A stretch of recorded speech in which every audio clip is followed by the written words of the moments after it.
You're listening to classic car radio. If you want some quiet thoughts in the background, you're in the right place.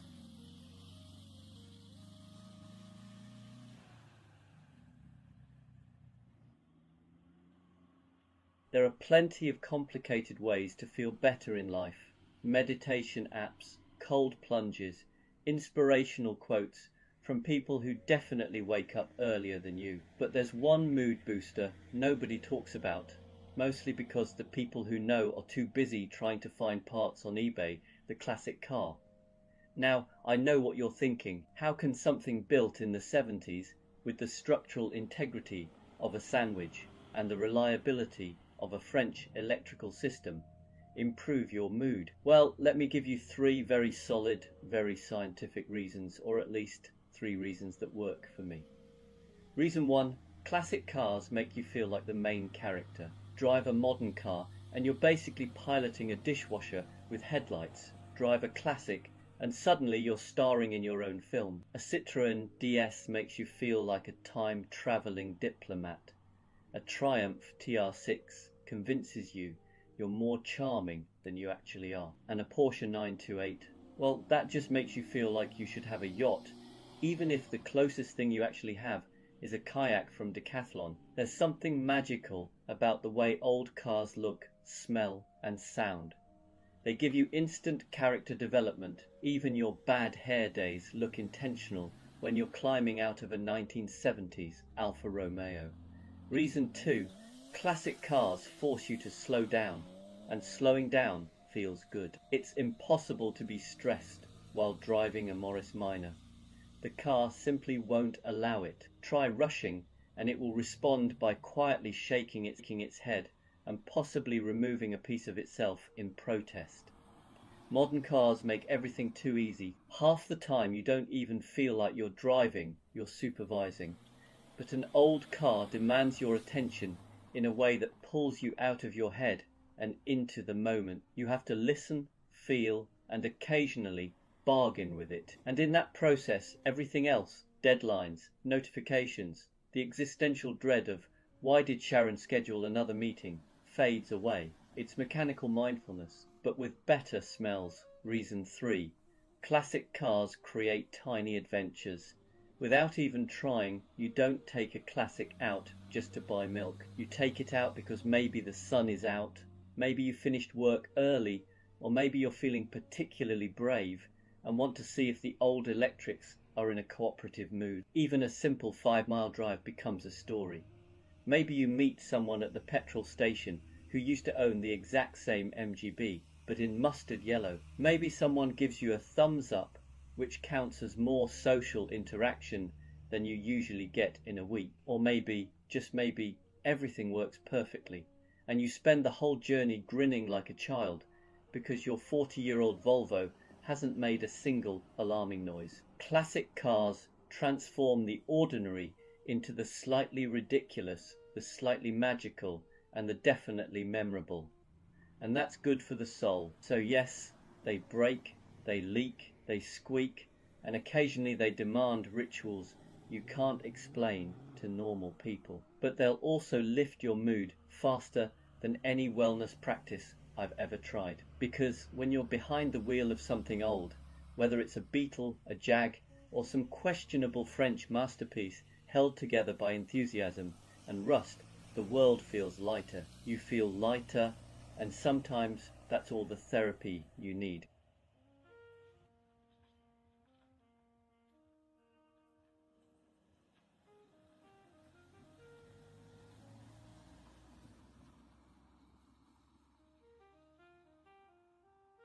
There are many wonderful things about owning a British classic car. The charm, the history, the way strangers nod approvingly at you in car parks, as if you've done something noble for your country. But before you buy one, there are a few things people tend not to mention, not because they're trying to hide them, more because British classic owners have accepted their fate and no longer see anything unusual about it. So here are three things nobody tells you, but probably should. Number one, you will smell permanently of petrol.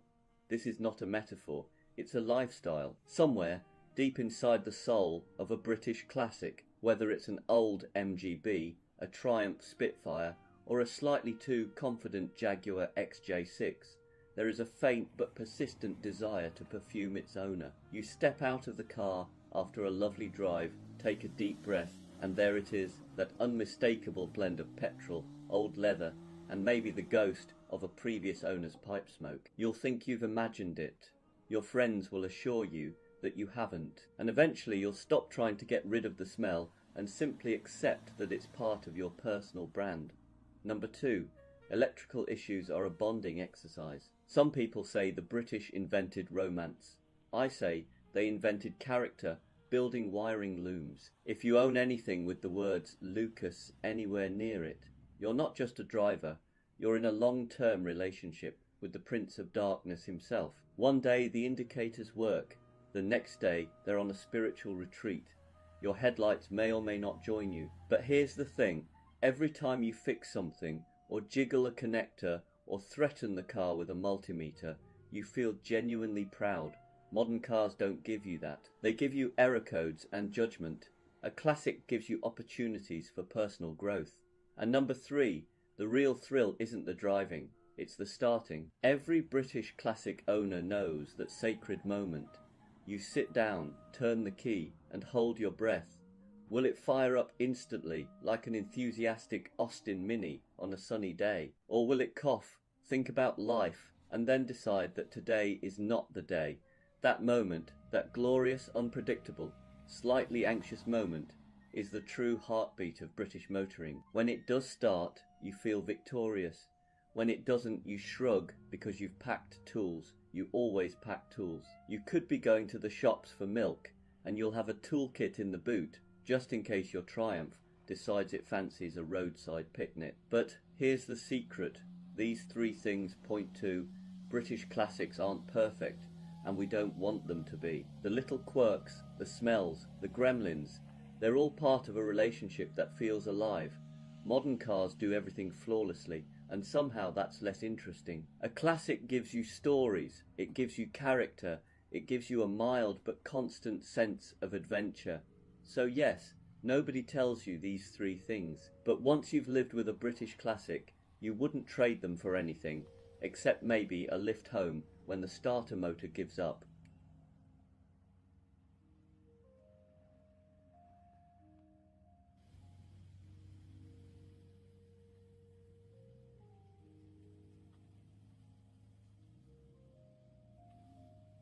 There's a funny thing that happens when you spend time with an old car. You start off thinking you're the one looking after it, keeping it running, coaxing it through its quirks, forgiving it for the odd rattle or drip. But eventually you realize something else is going on. The car is teaching you something too.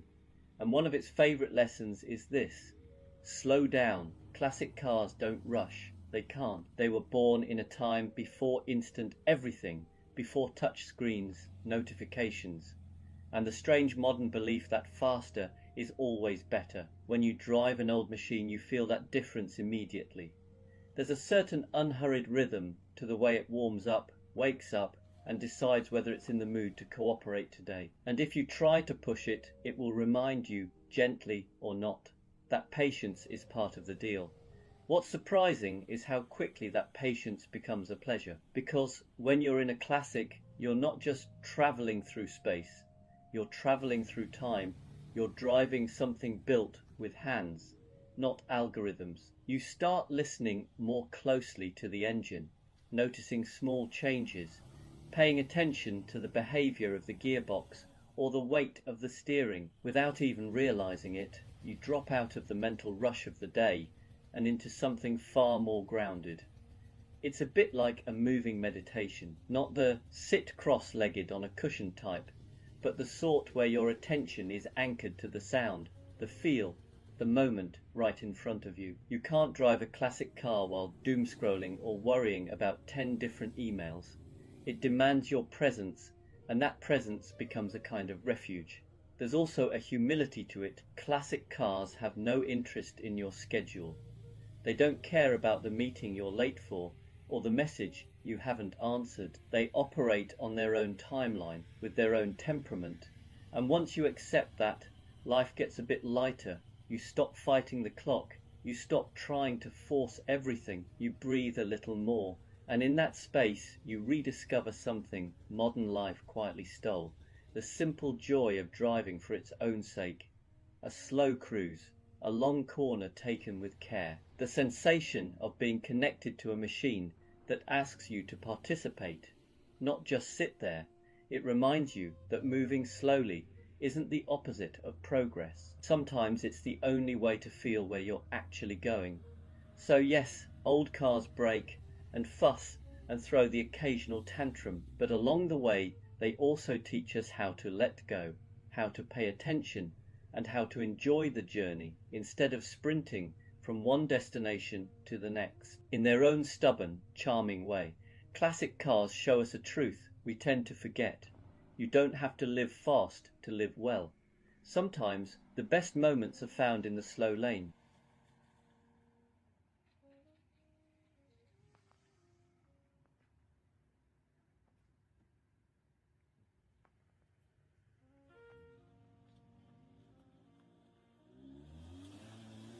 You know, whenever I'm around classic cars, I'm struck by this quiet realization.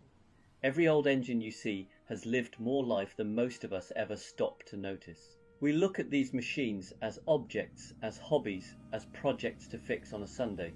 But somewhere in the metal, in the noise, in the wear and tear, there are stories tucked away. Sometimes I think that's what draws us to them, not the horsepower or the rarity, but the history that hums beneath the surface. Think about it, every engine misfire was once a moment of worry for someone. Every smooth pull-through second gear was once a burst of pride. That gentle tick on the overrun, someone else heard it long before you did. They wondered what it meant. They listened closely to the rhythm, just like you do now. Old engines collect people. They collect the hands that worked on them, the families that drove in them, the places they broke down, and the journeys they carried us through. A car that's 40 or 50 years old isn't just running on fuel, it's running on memory, all that maintenance and tinkering we do. Sometimes I think we're not restoring machines, we're restoring moments that would otherwise be forgotten. And the funny thing is, the parts that frustrate us the most are the ones with the richest stories. That stubborn bolt that refuses to move. Someone else fought with it in '84. That strange rattle that appears only on left turns. It probably annoyed 3 different owners before you. You're part of a lineage now, a caretaker in a long line of caretakers. The beauty of an old engine isn't in how perfect it runs. It's in the traces of life you can feel when it fires up. That first cough on a cold morning, the little shake as it settles into idle, the deep breath before it comes alive. It's like the car is remembering itself. You're not just starting an engine, you're waking up a piece of the past, and maybe that's the real magic. Modern cars are incredible, but they don't have that connection. They haven't had time to gather a soul. A classic car has lived through decades of roads, weather, mistakes, triumphs. If you listen closely, you can almost hear the stories, the long trips, the late night drives, the arguments, the laughter, the music on the radio that hasn't played in years. An old engine teaches you to pay attention, to feel instead of calculate, to notice the small things, the way the throttle responds, the smell of warm oil, the shift in tone when the revs rise. There's nothing digital to smooth it out, nothing artificial to hide the imperfections. It's honest, it tells you exactly how it feels, for better or worse. And in a world full of polished surfaces and perfect feedback, that honesty is refreshing. So next time you start up an old car, pause for just a moment. Listen to the churn, the catch, the first breath it takes. That sound has echoed across time. It connected someone's past to your present, and one day it'll become part of someone else's story too, because engines may be made of metal, but the lives they carry, those are made of us, and every one of those lives leaves a little trace behind, tucked somewhere deep inside the noise, waiting for you to hear it.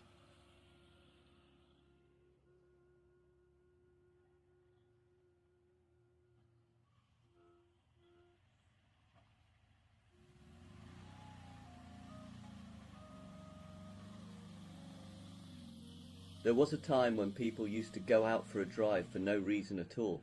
No errands, no deadlines, no navigation voice telling you to turn left in 300 yards. Just the simple joy of moving through the world with no particular destination.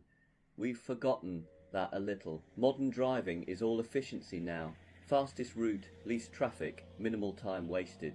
But somewhere along the way, we traded away the small pleasure of wandering, the feeling of taking the long road simply because it felt nicer under the tyres.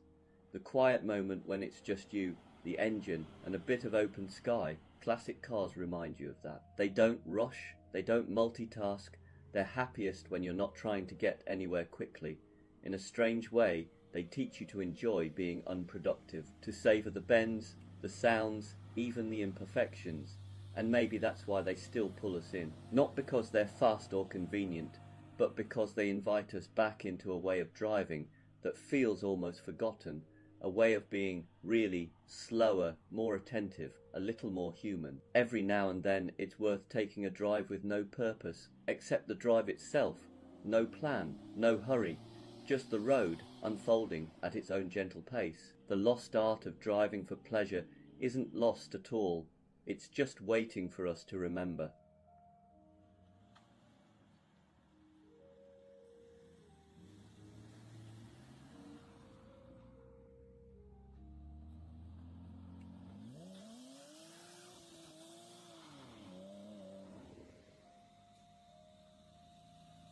There's a certain philosophy that only really reveals itself when you spend enough time with a classic car.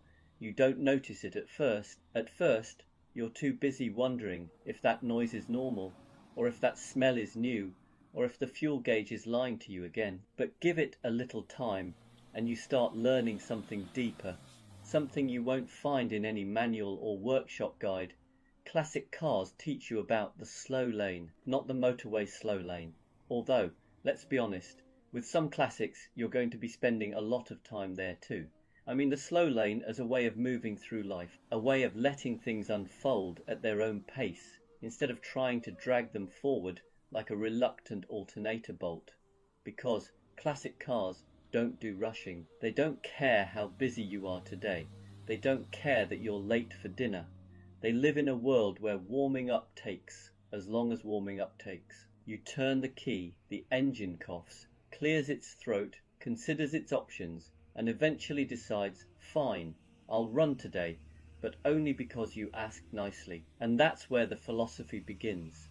In a modern car, you press a button and go. In a classic, you prepare to go. You listen, you pay attention, you learn its moods, you adapt, and somewhere in the middle of that dance, you start realizing how rarely you give anything your full attention anymore. You can't multitask in a classic car. You can't check your phone, adjust a playlist, and send a quick message while flying down the road. The car will simply not allow such nonsense. It asks you, politely, firmly, and occasionally with steam, to be present, hands on the wheel, ears tuned in, eyes on the world, and surprisingly, it feels good. Suddenly you're not rushing, you're not chasing time, you're just there in a moving piece of history, in a moment that can't be hurried. Life stops being a sprint and becomes a gentle roll. Classic cars also teach humility, because nothing reminds you that you're not in control, like a machine built in an era when weatherproofing meant try not to drive in the rain. You can have the perfect plan for the day, and your car will respond with, that's adorable. But today we're learning about patience instead.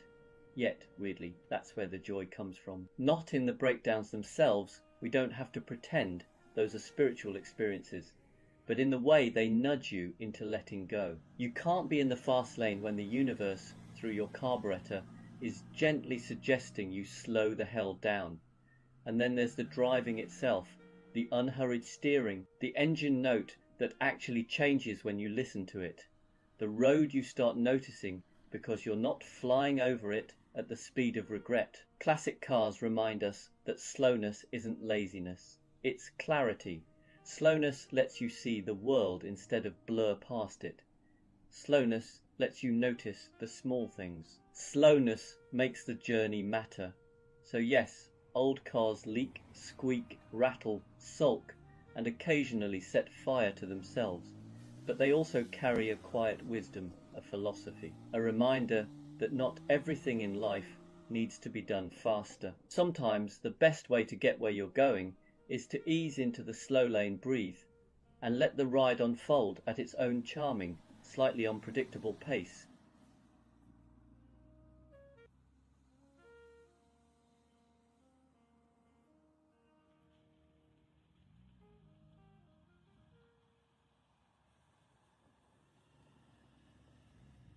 People often assume classic car ownership is all glamour and sunny Sunday drives, but anyone who actually owns one knows the truth. It's a spiritual practice, a moving meditation, a slightly oily path to enlightenment, because the first thing a classic car teaches you is patience. Nothing happens quickly, not warming up, not fixing things, not waiting for that part that was in stock last week. You learn to slow down, breathe, and accept that the universe occasionally manifests itself in the form of a seized bolt. And then there's awareness. Modern cars let you drift through a journey half asleep. A classic won't let you get away with that. It whispers, nudges, complains, celebrates. You start listening deeply to the engine note, to the vibration in the pedal, to that tiny new squeak you swear wasn't there yesterday. It's the automotive version of mindfulness, staying present, paying attention, noticing the moment before it becomes a problem. There's humility too. Classic cars do not care about your schedule, your plans, or your ego. They will embarrass you at petrol stations. They will refuse to start when you're trying to impress someone. They remind you gently, occasionally, not so gently, that control is an illusion, and somehow that's freeing. But the real zen is in the relationship, because it is a relationship. You invest time, care, curiosity. The car gives you stories, sensations, a kind of companionship. You begin to appreciate the effort over the outcome, the drive over the destination. You savor the journey because you have to. You can't rush it, and that slowness becomes a gift. So yes, classic car ownership can be frustrating. It can test your patience, your wallet, your sense of humor, but it also teaches presence. It rewards attention. It turns everyday drives into something richer, more textured, more human. And maybe that's the point. In a world running at full speed, a classic car pulls you back into the moment and says, "Here, be here. Feel this. Enjoy the ride."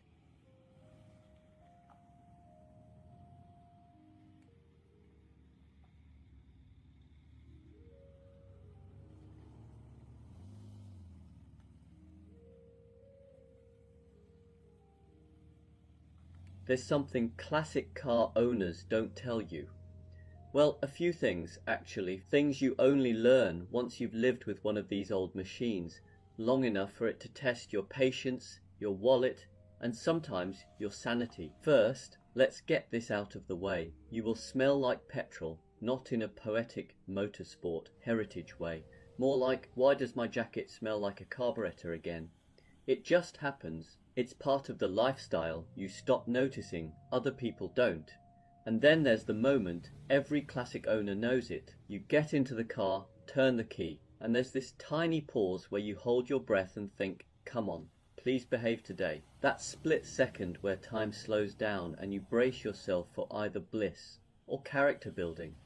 We don't talk about that moment, but we all live it. And here's another one. Owning a classic car means accepting that strangers will talk to you. At petrol stations, in car parks, at traffic lights, you become a magnet for conversations that start with, "My uncle had one of these," or "I remember these when I was young." You learn to smile, nod, and enjoy it, because that connection is part of the joy. We also don't mention how emotionally invested we get in the smallest things: a new rattle, immediate heartbreak, a smooth run with no issues, instant euphoria, a sunny day. You're pulling the car out whether you had plans or not.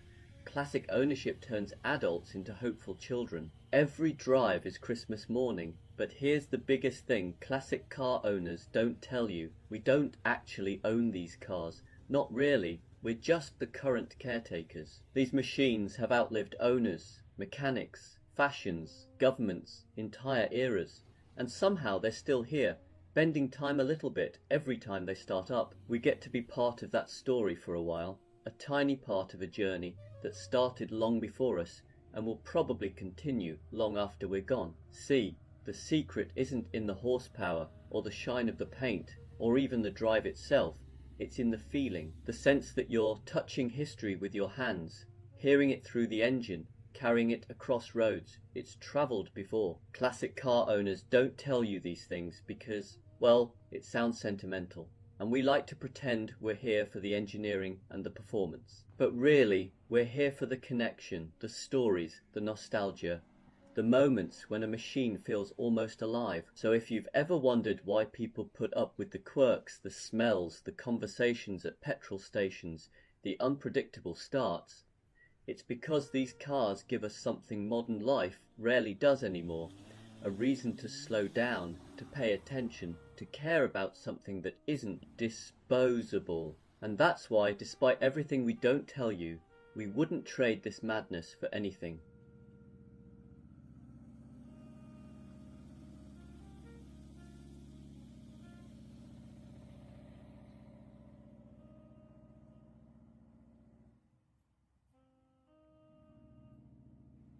You know, sometimes I wonder why we still bother with these old machines. They're slower, heavier, fussier, and occasionally leak their feelings on the driveway. And yet, somehow, they still matter, because every classic car invites you into a different pace of life. A pace where you're not fighting the clock, the emails, or the 10,000 urgent notifications. You're just driving, listening, feeling. Modern cars remove a lot of that. They're brilliant, of course, fast, safe, quiet, but they also insulate us from the world. A classic car, on the other hand, refuses to let you stay on autopilot. Here, you have to be awake, present. You have to listen for that tiny rattle that wasn't there yesterday.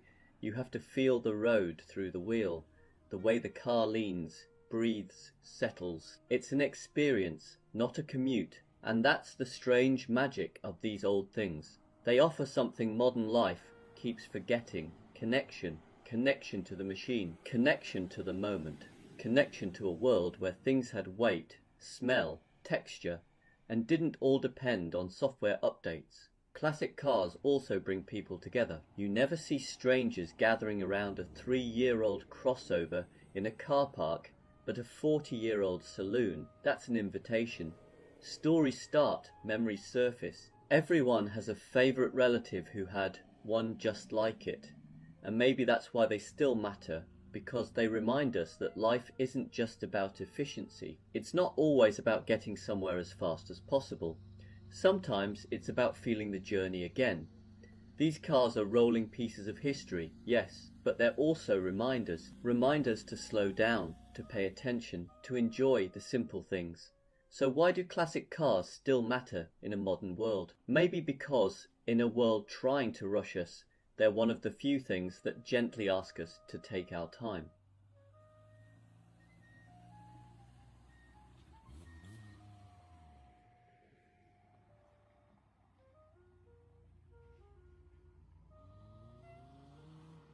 You're listening to Classic Car Radio. If you want some quiet thoughts in the background, you're in the right place.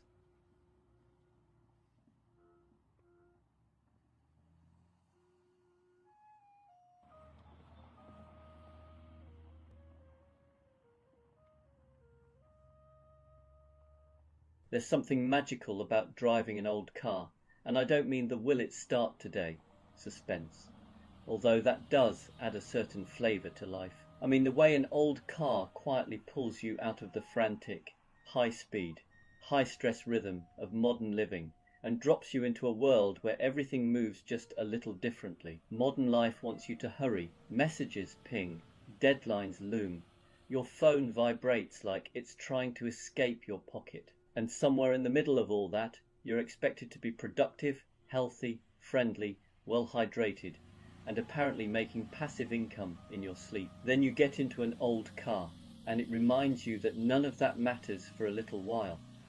Old cars are wonderfully unapologetic about their pace. They don't sprint off the line. They don't have 8 driving modes. They don't pretend to be a spaceship. They just go in their own time with a certain dignity, and occasionally with a smell you can't identify but have learned not to worry about. And that slowness, that gentle mechanical honesty, feels incredible. You start to notice the road again, the weight of the steering, the way the engine clears its throat before settling into a rhythm. You're suddenly more connected, more present, more there than you've been all week. The car demands just enough of your attention to pull you away from the chaos, but not so much that you feel overwhelmed. It's the perfect antidote to modern overload. It's almost funny. Driving an old car forces you to slow down, and somehow you end up arriving faster at yourself. Your shoulders drop.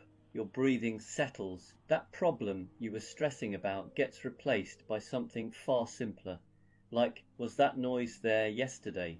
It's basically meditation, but with carburetors and questionable electrics. Modern cars isolate you. They seal you in a soundproof pod, surround you with screens, and try to protect you from ever feeling any discomfort, physical or emotional. It's efficient, sure, but it's also oddly numbing. Old cars do the opposite. They let the world in, they let you in, they let you feel, hear, sense, and sometimes smell life happening around you. They turn driving from an errand into an experience. And when the pace drops, something else rises: enjoyment. Because you're no longer rushing to get somewhere, you're actually appreciating the process of getting there, the journey everyone keeps talking about, but rarely has time to notice. So yes, old cars might be slower, louder, needy, and slightly dramatic on cold mornings, but they also offer something modern life rarely gives us: a reason to pause, a reason to breathe, a reason to remember that not everything meaningful has to happen at full speed. Sometimes the most satisfying progress is made at 40 miles an hour in the slow lane, in a machine that insists you take the long way, and enjoy every second of it.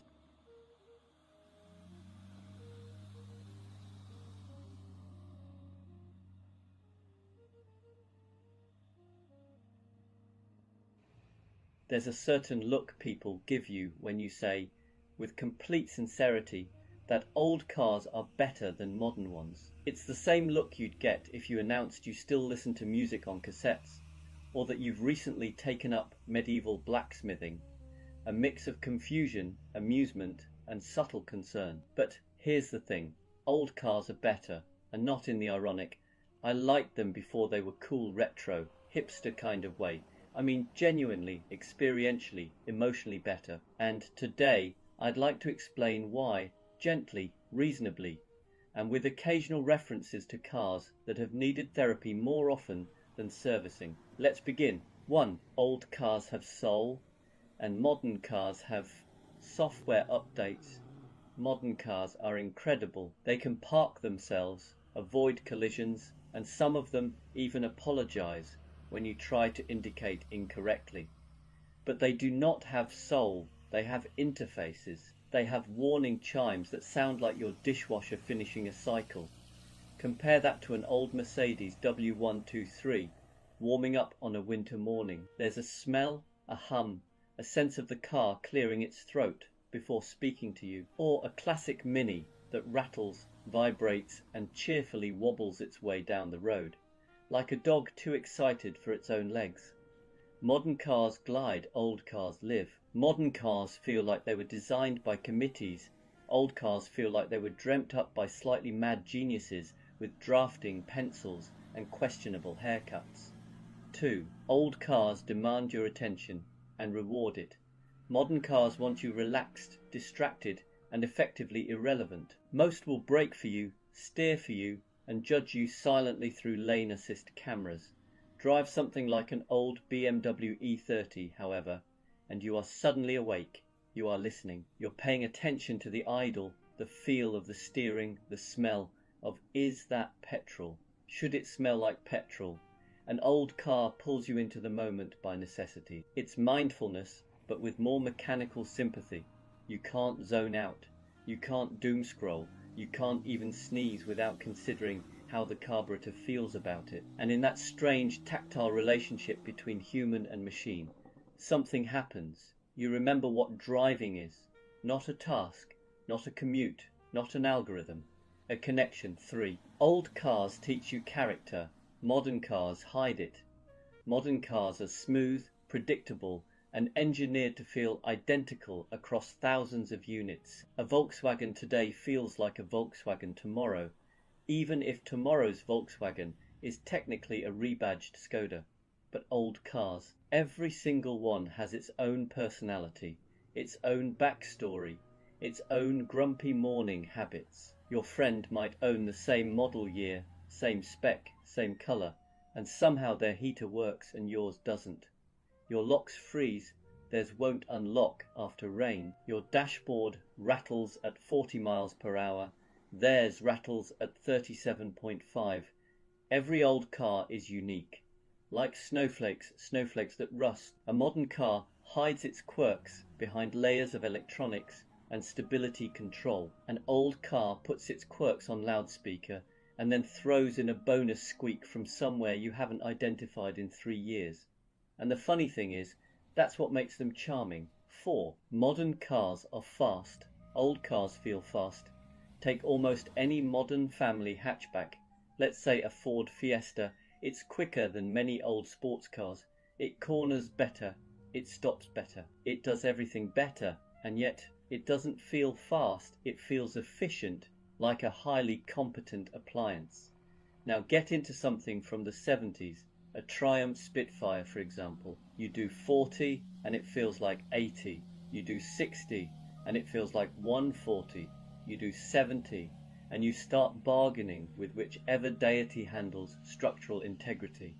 In an old car, speed has flavour, wind noise, vibrations, a speedometer that shakes like it's had too much coffee. All of it creates drama. You finish a drive in an old car and feel alive. You finish a drive in a modern car and feel like you've just arrived. 5. Old cars let you participate. Modern cars entertain you. There's a reason people are nostalgic for old Hondas and Toyotas with manual gearboxes. Changing gear yourself is fun. Balancing a clutch is fun. Listening to an engine instead of a synthesized engine noise through speakers is also fun. Modern cars often try to entertain you with huge screens and animated menus. Meanwhile, an old car entertains you by simply being a car. Take something like a classic Subaru. You turn the key, something mechanical happens. The flat four burbles, you feel the road. You actually drive, you're not swiping, scrolling, tapping, pairing, updating or rebooting anything. And that simplicity feels like fresh air for the brain. 6. Old cars connect you to people. Modern cars connect to the cloud. You take an old MG Jaguar or Alfa Romeo to a petrol station. You are not filling up. You are starting a conversation. People love old cars. They want to ask about them, share memories, tell you about the one they once had that caught fire, but in a charming way. Modern cars don't start conversations. Modern cars silently upload your data to a server somewhere. Old cars bring out nostalgia. Modern cars bring out update notifications. It's not the same energy. 7. Finally, old cars remind you that joy doesn't need perfection. Modern cars are nearly flawless. Quiet, smooth, efficient, predictable. Old cars are none of those things. And that's exactly why they make us smile. A slightly faded paint job, a bit of patina, a carb that needs persuading on cold mornings, a heater that has 2 settings, sauna, and Arctic. These things aren't flaws, they're personality traits. You don't love an old car despite its imperfections. You love it because of them. They remind you of a simple, liberating truth.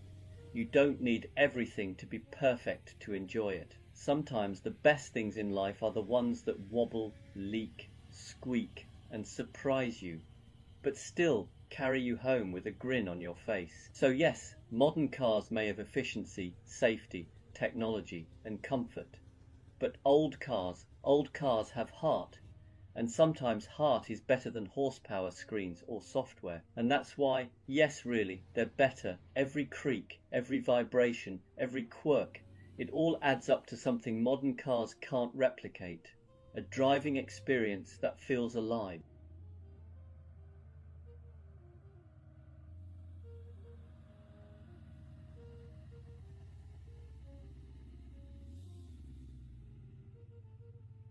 Owning a classic car does something subtle to the way you drive.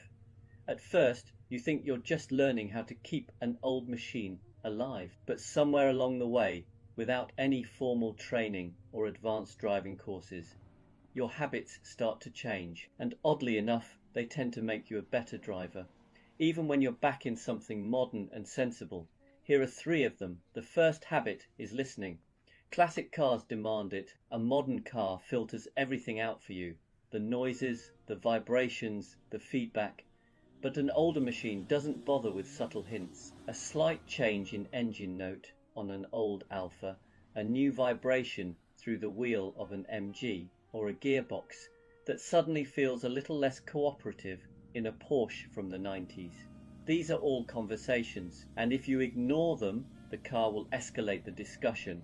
So you learn to listen, to notice, to anticipate, and that habit sticks. You become the kind of driver who feels what the car is doing instead of just reacting when something goes wrong. The second habit is looking further ahead. Classic brakes are, how shall we put this, optimistic. Whether you're in an early Jaguar, a Triumph with a personality, or anything Italian that prefers enthusiasm over urgency, you very quickly learn that last-second decisions are a terrible idea. You start reading the road earlier, you spot traffic building long before it becomes a problem. You leave space, you plan, not because you're being virtuous, but because it's easier than standing on a brake pedal that was designed in another century. And once you've learned that skill, you never really lose it. Even in a modern car with enormous brakes and a dozen safety systems, you're calmer, smoother, and far less rushed. The third habit is mechanical sympathy. Classic cars reward gentleness. They don't like being rushed when they're cold. They don't appreciate aggressive gear changes. And they absolutely remember if you've been unkind to them. So you adapt, you warm things up properly, you shift more smoothly, you drive with intention rather than impatience. Whether it's a softly sprung French saloon, a slightly grumpy British roadster, or an air-cooled Porsche that prefers things done just so, you learn that respect goes a long way. And here's the interesting part, that mindset transfers. You drive modern cars more smoothly, you waste less energy, you feel less stressed, you arrive more relaxed, even if you didn't arrive any faster. So yes, classic cars leak, rattle, and occasionally test your commitment to the hobby, but in return, they quietly train you to be more attentive, more patient, and more aware behind the wheel. Not bad for something with no driver aids, questionable reliability, and an owner's manual that assumes you already know what you're doing. Sometimes the best driving lessons don't come from technology. They come from old machines that simply ask you to pay attention.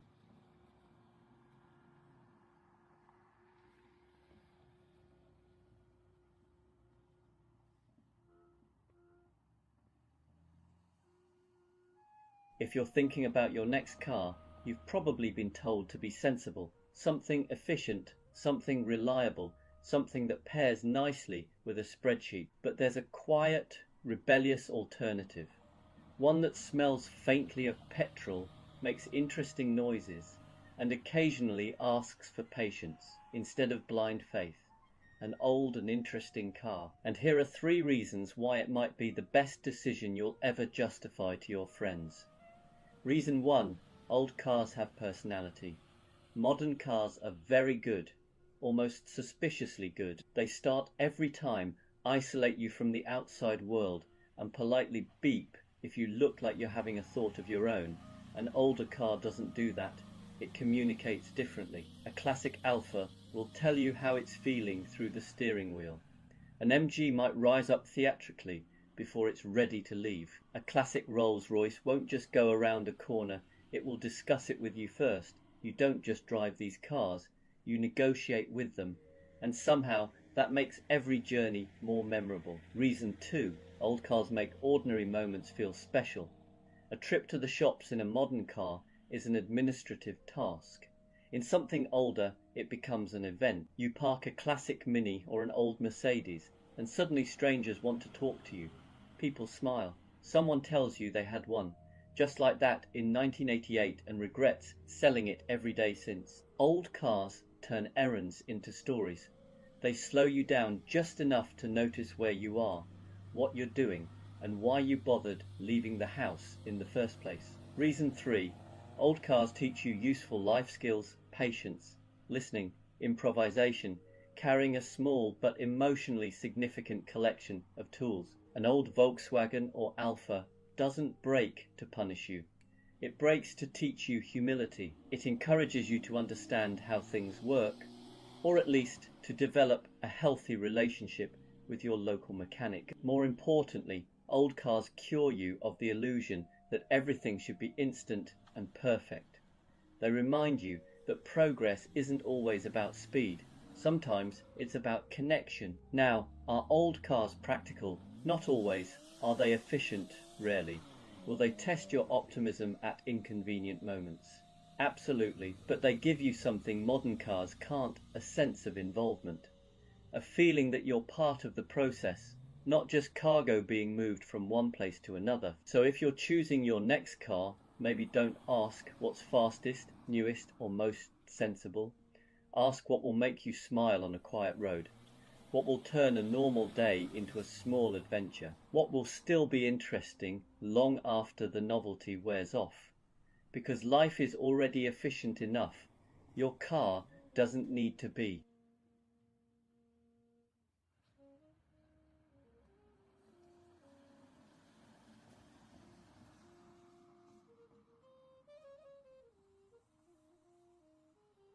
There's a quiet bond between people who own classic cars. You can spot it almost instantly. It's not about money or performance figures or even good taste, although we like to pretend it is. It's about shared experiences that make absolutely no sense to anyone else. And there are 3 in particular that only classic car owners truly understand. The first is this, the key turn moment. Modern cars start when you ask them to. Classic cars consider it. There's always a pause, a half second, where the engine thinks about its life choices.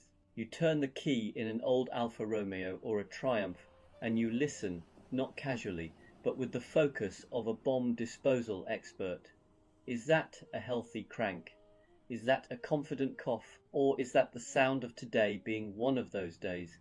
Every start is a small emotional journey, and when it fires into life, you feel a completely unreasonable sense of personal achievement. The second thing only classic car owners understand is the relationship you develop with smells and noises. A faint whiff of fuel in a Jaguar, that's character. A new rattle in an old Porsche, that's a conversation starter. You stop thinking in terms of, is something wrong? And start thinking in terms of, is this noise new, louder, or merely expressive? Your car becomes a living thing with moods, habits, and the occasional tantrum. You don't panic, you diagnose, you negotiate, and sometimes you just turn the radio up and promise to look at it later. And then there's the third thing, strangers. Classic cars turn you into a public service. Petrol stations become social events. Someone will always say, I used to have one of those, even when it's a Renault they very clearly never owned. People will tell you about their uncle's MG, their neighbour's Volvo, or the one that got away in 1987. You'll nod, smile, and listen because you're part of a rolling museum now, whether you like it or not. What's funny is that none of this feels like a burden once you're in it. The quirks, the conversations, the unpredictability, they are the point. Classic car ownership isn't about perfection, it's about participation. You're involved, present, and occasionally late. And that's why classic car owners understand something most people don't. The car isn't just getting you from A to B, it's giving you stories, moments, and a slightly odd but deeply satisfying way of moving through the world. You don't just own a classic car, you enter into an agreement, and somehow, despite everything, you're always happy you did.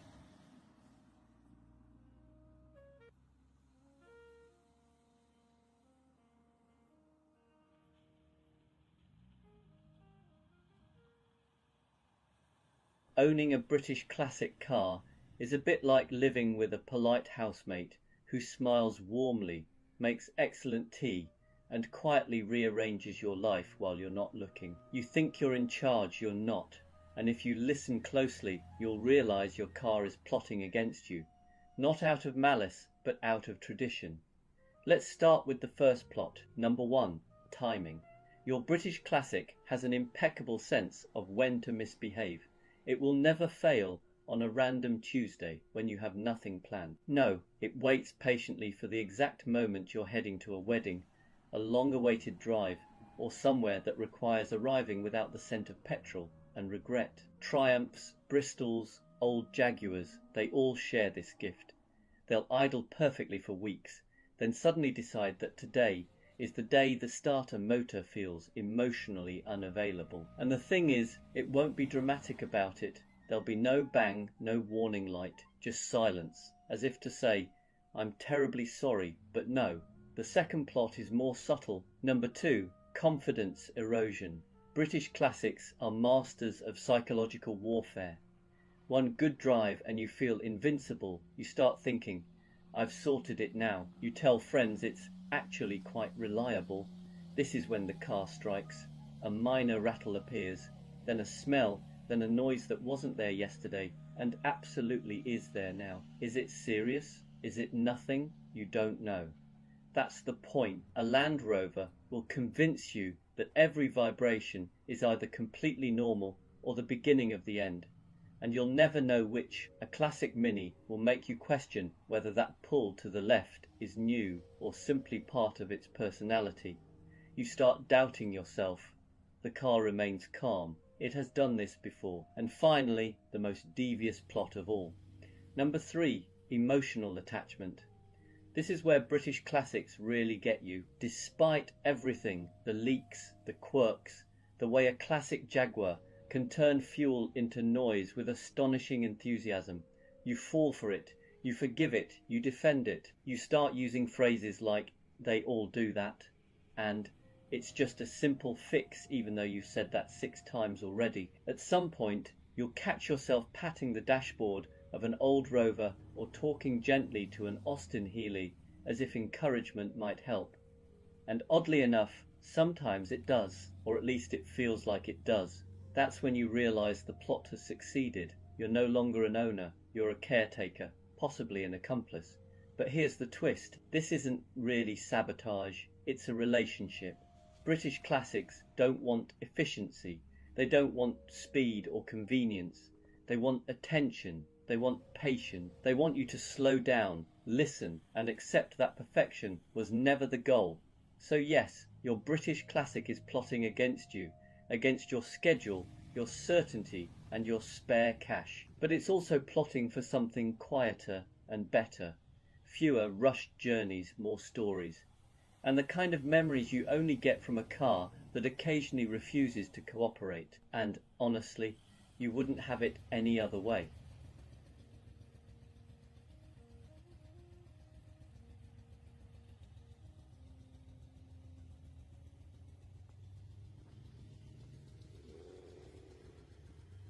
There are many questionable decisions a person can make in life.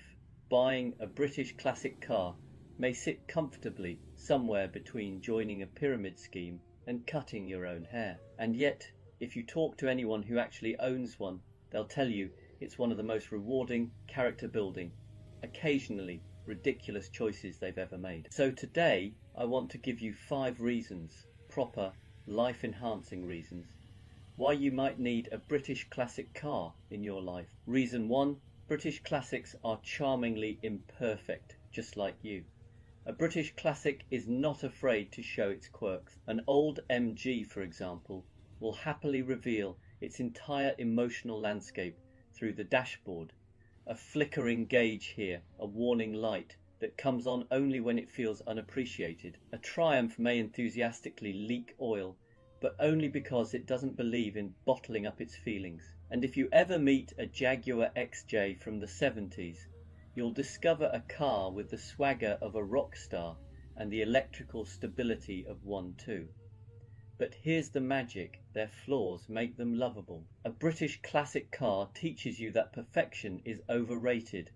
It's the rough edges, the little unpredictabilities that create stories, and in a world obsessed with flawless surfaces and seamless interfaces, there's something deeply comforting about a machine that is still perfectly functional while being gloriously, unapologetically human. Reason 2, they turn every journey into a small adventure.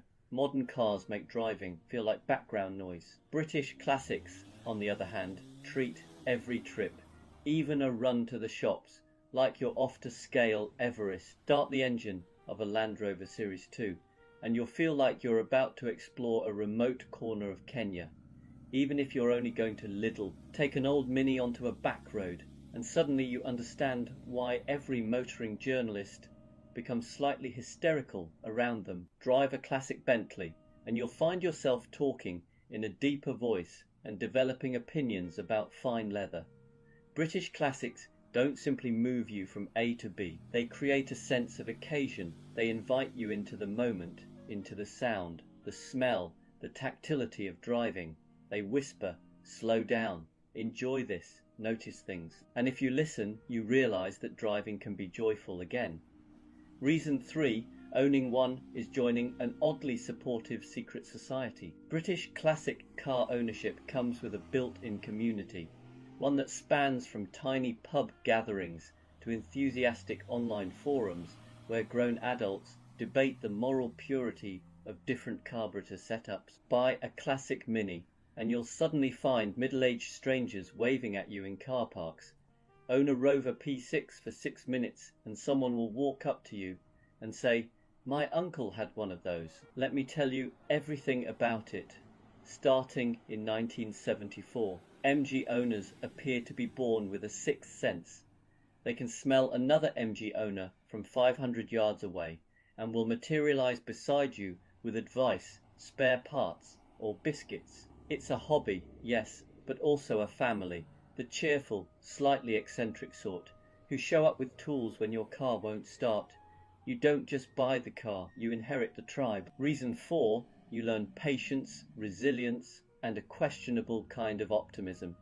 A British classic car will teach you important life skills, not CV skills. Not useful in the corporate world skills, but the real fundamentals, patience. When something works yesterday but not today. Resourcefulness when the part you need is out of stock indefinitely. And optimism when you see a puddle under the car and think it's probably fine. There's a special kind of self-growth that happens when you try to understand 40-year-old Lucas Electrics, often referred to respectfully as the Prince of Darkness, which should tell you everything you need to know, yet somehow you manage, you adapt, you learn the car's language, you celebrate small victories like a monk achieving enlightenment, and over time you realize the car has made you calmer, more patient, and better at shrugging off life's little inconveniences. Reason 5, British classics have personality, real unapologetic character. This is the biggest reason of all. A British classic car isn't just something you use, it's something you get to know. They have moods, preferences, favourite temperatures, and occasionally strong opinions about weather. An old Austin Healey has the cheeky grin of a mischievous teenager. A Jaguar E-Type has the sultry confidence of someone who knows they look incredible from every angle. A Land Rover Defender has the emotional range of a steel anvil, but a heart of gold. These cars are alive in a way that modern machines simply aren't. And because they have character, they give you character. You become the person who doesn't just drive somewhere, you arrive somewhere, accompanied by the sound of an old engine and a light spray of oil mist. People smile at British classics. They start conversations. They bring nostalgia, joy, curiosity, and a tiny splash of chaos. And let's be honest, the world is better with a bit of chaos in it. So why do you need a British classic car? Not because it's sensible, not because it's practical, but because it adds colour to your life. It slows you down, toughens you up, and makes everyday moments feel cinematic. It gives you stories to tell. It connects you to people you never would have met, and it reminds you, gently, persistently, that life doesn't have to be perfect to be wonderful. A British classic car will frustrate you, enchant you, challenge you, and occasionally leave you stranded. But it will also make you smile in a way almost nothing else can, and if that isn't a good reason to own one, I don't know what is.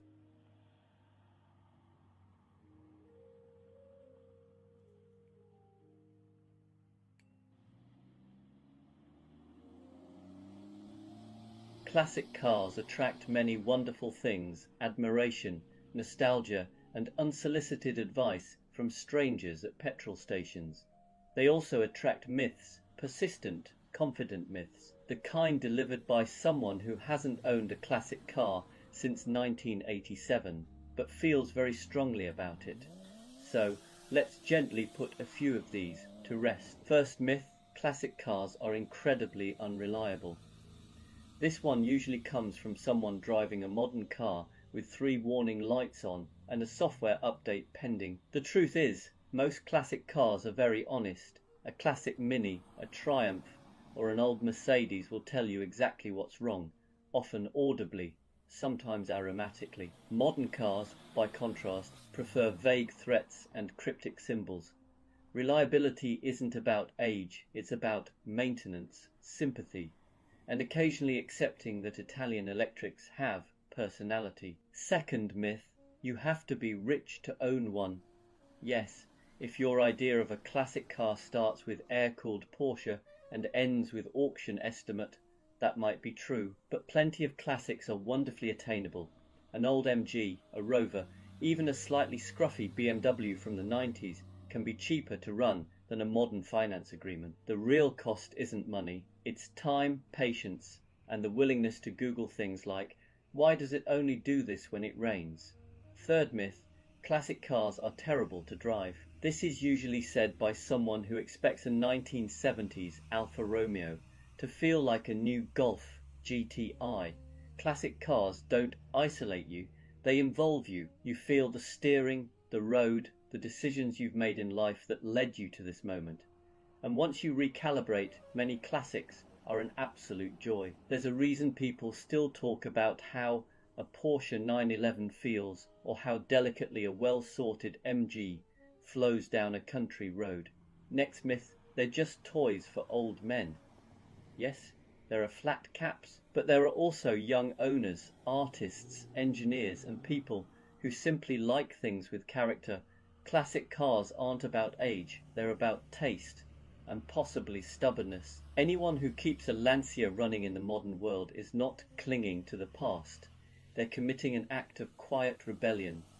Another favourite: classic cars are bad for the environment. This one's more nuanced. Yes, they're not exactly carbon neutral, but most classics do a few thousand miles a year at most. They're repaired, reused, and kept alive rather than scrapped and replaced every 3 years. Sustainability isn't just about what you drive, it's about how often you replace it. A well-loved old Volvo, still going strong, has arguably done its bit. And finally, the biggest myth of all: classic car ownership is stressful. It can be frustrating, yes, but stressful. Only if you fight it. Once you accept that a classic car operates on its own schedule, something shifts. You stop rushing, you listen more, you plan better. In a strange way, these old machines teach you to slow down, and that might be their greatest gift. So maybe classic cars aren't impractical relics after all. Maybe they're reminders that not everything needs to be fast, perfect, or efficient to be worth keeping around.